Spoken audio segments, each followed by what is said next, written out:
Always great work on that interview as well.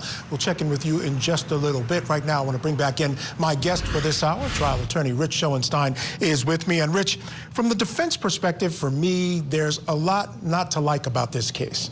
The fact that it's even been brought, the evidence that's being brought, and I think it was highlighted by the first witness that Chanley talked about. It's a woman in her 40s, obviously, at this point, talking about a party that she went to back in her late teens or early 20s, or 20 years old.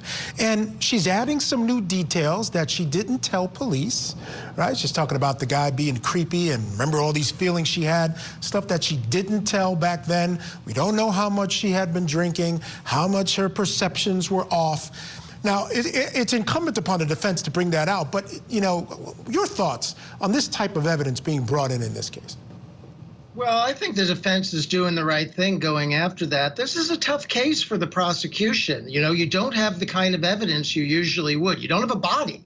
You don't really have the forensics. You don't have any kind of eyewitness. You don't have any kind of confession or anything. The prosecution has a solid theory of the case. They have a story that they're trying to tell about what happened, and they're trying to piece it together with the evidence they have. And the defense is going to continuously challenge that. Do they really have the evidence? Does the prosecution really have the evidence to prove this beyond a reasonable doubt? Having a story is fine, but you have to be able to prove it. Yeah, but they have a story, and I agree with you 100%. And the story is that he killed her a certain way. And we've seen cases here on Court TV, Rich, where there's no body. We just had one, a young child disappeared and the father was convicted.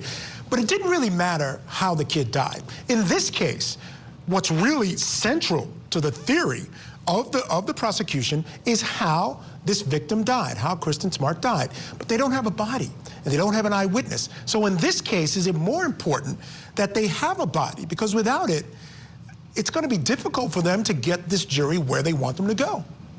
That's exactly right. In the case you referenced with the small boy, they didn't need the body because they knew that he could die from a lack of care and a lack of attention because of certain medical conditions he had. And that was the story.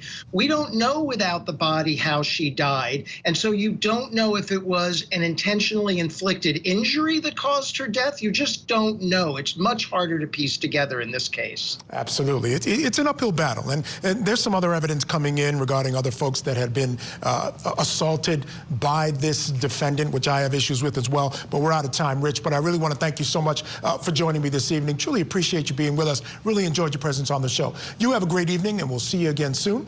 We're going to take a quick break right now, folks. But coming up next, we're going to have the testimony in the Parkland penalty phase. It's, of course, traumatic and gut-wrenching.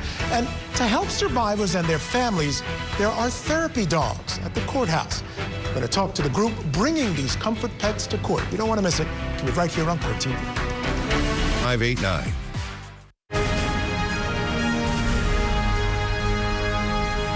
Topping our other legal news from across